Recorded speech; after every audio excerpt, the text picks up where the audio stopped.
wastahili enzi, utajiri na heshima milele milele, milele milele.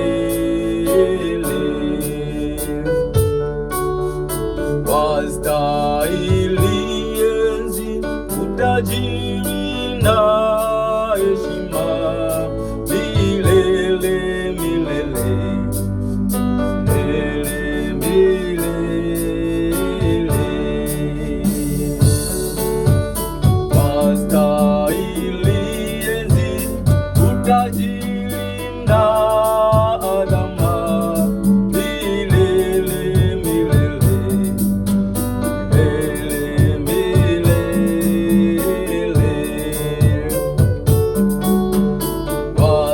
Wastahili enzi, utajiri na heshima milele milele,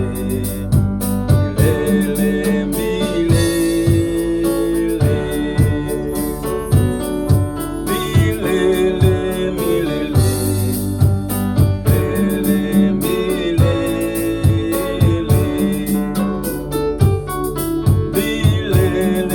milele.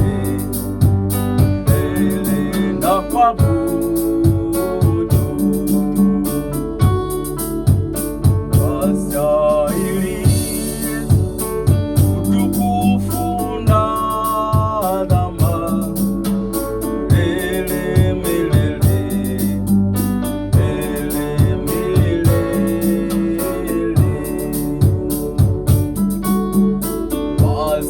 Wastahili enzi, heshima na heshima zote milele milele, milele milele.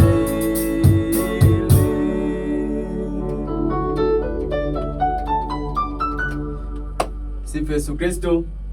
Basi nichukue nafasi hii nikukaribishe tena katika semina yetu ya kusifu na kuabudu, na nikukaribishe tena katika mfululizo wa masomo tunaoendelea nao wa shule hii, ambayo sasa hivi tuko kwenye somo la 10. Somo tuliloliachilia wiki iliyopita lilikuwa ni somo la 9 na leo tunaachilia somo la 10. Na wiki iliyopita tulianza somo linalosema umuhimu wa kuponywa nafsi katika ibada ya kumshukuru Mungu. Umuhimu wa kuponywa nafsi katika ibada ya kumshukuru Mungu, au umuhimu wa kuponywa nafsi unapokuja katika ibada ya kumsifu na kumwabudu Mungu.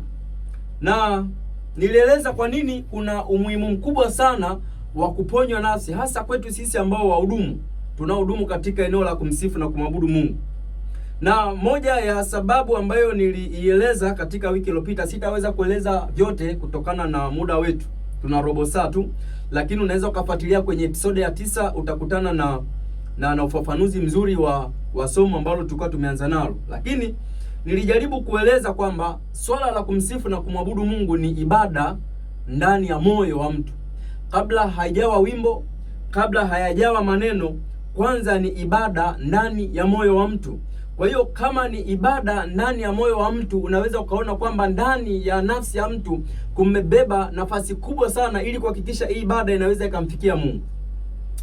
Na ndio maana nikafundisha umuhimu wa kuponywa nafsi. Umuhimu wa kuponywa nafsi. Ukisoma kwenye kitabu cha barua ya Mtume Paulo kwa Wathesalonike wa kwanza, ile sura ya 5 mstari wa 23, neno la Mungu linasema hivi: Mungu wa amani mwenyewe awatakase kabisa nanyi nafsi zenu na roho zenu na miili yenu, mhifadhiwe muwe kamili bila lawama wakati wa kuja kwake Bwana wetu Yesu Kristo. Anaeleza maeneo matatu. Anasema awatakase kabisa nafsi, roho na mwili. Kwa hiyo unagundua haya maeneo matatu yote yanahusika. Kwa hiyo anaeleza nafsi kama mtu kamili ndani ya moyo wa mtu. Nafsi ni mtu kamili ndani ya mtu. Kwa hiyo nafsi ya mtu inahusika kwa sehemu kubwa sana katika eneo la kumsifu na kumwabudu Mungu. Na wakati mwingine Biblia inaielezea nafsi kama moyo wa mtu. Lakini wakati mwingine Biblia inaelezea nafsi kama kiunganishi kati ya mwili pamoja na roho ya mtu. Ukisoma kwenye kitabu cha Mwanzo ile sura ya 2 mstari wa 5 na wa 7, naendelea kukujenga katika ile eneo ili uzidi kunielewa kwa nini ninakueleza ni muhimu sana kuponywa nafsi, na najitahidi kwenda polepole ili upate kile ambacho ninakimaanisha. Kwenye kitabu cha Mwanzo sura ya 2 ule mstari wa 5 mpaka wa 7, neno la Mungu linasema, Bwana Mungu akamfanya mtu kwa mavumbi ya ardhi, akampulizia puani pumzi ya uhai, mtu akawa nafsi hai. Kwenye sura ya kwanza ya Mwanzo 1:27 mtu anaumbwa kama roho. Kwenye sura ya 2 ya kitabu cha Mwanzo mtu anaumbwa kama mwili.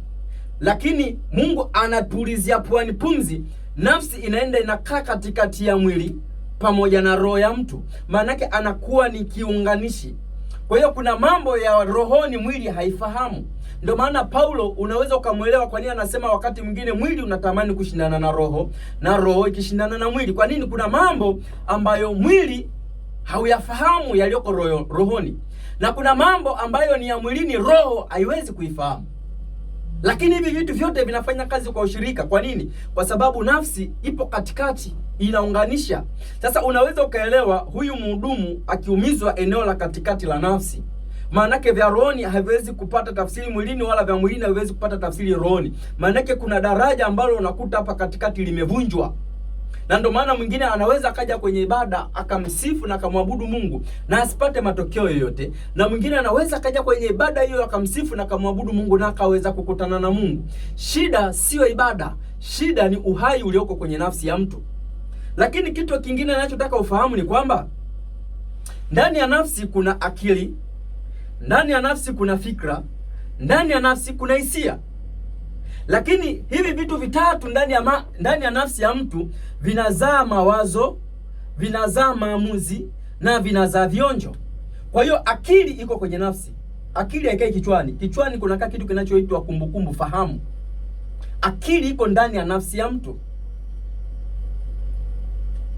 Mawazo yanatokea ndani ya akili ya mtu. Na ndio maana unaweza usinielewe. Ndio maana Paulo aliwaandikia Waebrania. Paulo aliwaandikia Waebrania katika kitabu cha Waebrania sura ya 5 ule mstari wa 14. Anasema ndani ya akili ndipo yazaliwapo mawazo ya mtu. Ndani ya akili ndipo yazaliwapo mawazo ya mtu. Kwa hiyo kumbe kwenye akili ndipo yanazaliwa mawazo. Mawazo mbalimbali ya kihuduma, mawazo mbalimbali ya kila kitu yanakaa ndani ya nini? Ndani ya nafsi. Fikra zinazaa kitu kinachoitwa maamuzi. Hisia zinazaa kitu kinachoitwa vionjo. Na hivi vitu unachotaka uone vinakaa ndani ya nafsi. Sasa pata picha, huyu mtu ameumizwa katika eneo la nafsi, manake anaumizwa akili, anaumizwa fikra, anaumizwa hisia. Alafu wakati huo anakuja anataka kutane na Mungu, haiwezekani. Na ndio maana kuna watu wako mbali sana kumfeel huyu Mungu ndani ya mioyo yao. Yaani hisia zao ziko mbali mno na Mungu. Nilisema katika ile wiki iliyopita, nina rafiki yangu yeye alipata msiba wa watoto wake. Wakati nimeenda kukutana naye na kumtia moyo, alikataa kabisa kusikia kwa habari ya Mungu ndani ya nafsi yake. Ndio hapo utaelewa kwamba lile eneo la hisia liliumizwa. Anakataa. Kuna watu wamepita kwenye changamoto, ukiwaeleza habari za Mungu hawataki kusikia. Hawaamini, wanaona kama Mungu amewatendea vibaya. Kwa hiyo unagundua kwamba eneo ambalo linaumizwa ni eneo lililoko ndani ya nini? Ndani ya nafsi. Ndani ya nafsi ambapo sasa akili yake inaumizwa, fikra zake zinaumizwa, lakini hisia zake pia zinapata kufanya nini? Kuumizwa. Na ndio maana unakuta mtu hawezi kukua kwenye huduma. Kwa nini? Hana mawazo, hana maono, haoni mwelekeo. Yaani kuna mtu yupo kwenye huduma miaka 10-20, haoni chochote kinachoendelea. Na hata ukijaribu kumuuliza mbona haupigi hatua, hata yeye mwenyewe hajielewi. Unakuja kugundua kwamba huyu mtu ana shida kwenye eneo la nafsi. Na ndio maana ukitaka kuamini kitu ninachokizungumza, muumize mtoto mdogo kwenye eneo la nafsi, hata ukuaji wake unakuwa ni watabu sana. Sasa kama nafsi kiumizwa, ukuaji wa mwili unapata shida. Fikiria kihuduma au kiroho, nafsi yako ikiumizwa, inawezaje kukutana na Mungu? Kwa hiyo ndio maana kuna umuhimu mkubwa sana wa sisi kuponywa nafsi ili tuweze kumfanyia Mungu ibada. Sasa nikupe vyanzo vichache ambavyo vinaweza vikasababisha maumivu ya nafsi. Vyanzo vichache hasa katika utumishi ambao tunaofanya. Vyanzo vichache ambavyo vinaweza vikasababisha au vikapelekea nafsi ya mhudumu kuumizwa. Yako mambo mengi katika maisha, lakini nazungumzia vichache. Jambo la kwanza naweza nikasema ni ukiwa. Ni ukiwa au pweke. Mtu kukosa faraja. Mtu kukosa watu wa kumtia moyo. Anaweza akafanya kitu kizuri katika huduma, lakini hakuna mtu ambaye anaweza kuona kwamba kwa kweli huyu mtu amefanya kitu kizuri, akampongeza, hongera, umefanya kitu kizuri. Kwa kweli Mungu akubariki sana, Mungu akutie moyo. Sasa wapendwa wengi au sisi watu wengi watumishi wa Mungu si watu wa kuwatia moyo, hasa hao ambao wanainuka. Kwa hiyo unajikuta huyu mtu anainuka na pambana, lakini hakuna mtu wa kumtia moyo, anakuwa mpweke.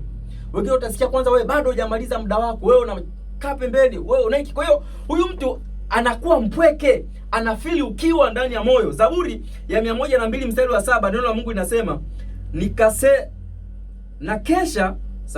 Zaburi ya 102 mstari wa 7 Daudi anasema na kesha tena nimekuwa kama shomoro aliye peke yake juu ya nyumba. Kwa hiyo kumbe kuna hali ya ukiwa. Tujifunze kuwatia moyo watumishi wenzetu wanapofanya vizuri. Tujifunze kuwasapoti watumishi wenzetu. Yaani wanafeel kwamba okay, kumbe hiki kitu ni cha kimungu na kinawabariki wengine. Lakini ukibaki unamshutumu, unamlaumu, unamponda, unamtengenezea upweke, hasa wao ambao ndo wanainuka katika huduma, unajikuta anaingia katika migogoro, katika maumivu yao ya nafsi. Kwa hiyo hali inachangia sana kuleta majeraha. Lakini jambo la pili nalotaka uone ni hali ya kukata tamaa. Kuna watu wana mkato wa tamaa mkubwa sana. Inawezekana ni hali ya maisha, inawezekana ni hali ya familia, inawezekana ni hali ya kiuchumi, inawezekana ni hali mbalimbali amekutana nazo. Huyu mtu akafika mahali pa kukata tamaa. Hata Daudi alikata tamaa. Ukipata nafasi utaenda kusoma ile Zaburi ya 88 mstari wa 1 mpaka ule mstari wa 7. Daudi anasema, Bwana Mungu wa wokovu wangu, mchana na usiku nimelia mbele zako. Utegee ukelele wangu sikio lako, maana nafsi yangu imeshiba tabu. Maanake ni nafsi ya mtu ambaye ameumia sana ndani ya moyo. Ni nafsi ya mtu ambaye ana majonzi ndani ya moyo. Kwa hiyo hii hali inaweza ikampelekea mtu aingie kwenye maumivu ya nafsi. Hata Elia ukisoma kitabu cha Wafalme wa kwanza sura ya 19 mstari wa 4 mpaka wa 5, Elia alikata tamaa. Miongoni mwa watumishi ambao hawakumaliza kazi zao hapa duniani ni Elia. Na ndio maana roho ya Elia baadaye ilikuja kuingia katika Yohana Mbatizaji. Yohana Mbatizaji alikuja kufanya kazi ambayo Elia kuimaliza. Biblia inasema maana alikuja kwa roho ya Elia. Yohana Mbatizaji alikuja kwa roho ya Elia. Kwa hiyo unaweza kama mtumishi na ukashindwa kumaliza kazi yako hapa duniani. Mimi ni kuombe ili eneo unaweza usilione la muhimu sana. Lakini usipokuwa makini unaweza ukawa mwanasifa, unaweza ukawa unafanya jambo lolote la kitumishi kwa sababu ya mkato wa tamaa ukashindwa kumaliza kazi ya Mungu. Watu wengi wanakufa hawajamaliza kazi ya Mungu kwa sababu ya mkato wa tamaa. Kwa hiyo nakuomba na kusii, tutaendelea wiki ijayo, tutaona mambo kadha wa kadha, maeneo kadha wa kadha. Wengine wamekata tamaa kwa sababu ya maneno yasiyofaa. Dada mmoja alikuwa anaimba, mwalimu wake akamwambia una sauti mbaya kama mavi. Sauti yako sasa unaweza ukafikiria huyu dada ni mchanga, anaambiwa sauti yake ni kama mavi. Wewe mtu mzima ukiambiwa sauti yako kama mavi, huwezi ukajisikia vizuri. Kwa hiyo huyu akaumia ndani ya moyo wake. Nikuombe, endelea kufuatilia vipindi hivi, like, subscribe ili uendelee kupata vitu ambavyo vitakusaidia katika huduma yako na vitakujenga katika utumishi wako. Naitwa Mwalimu Bernard, nakupenda na Yesu anakupenda sana. Tumsifu Yesu Kristo.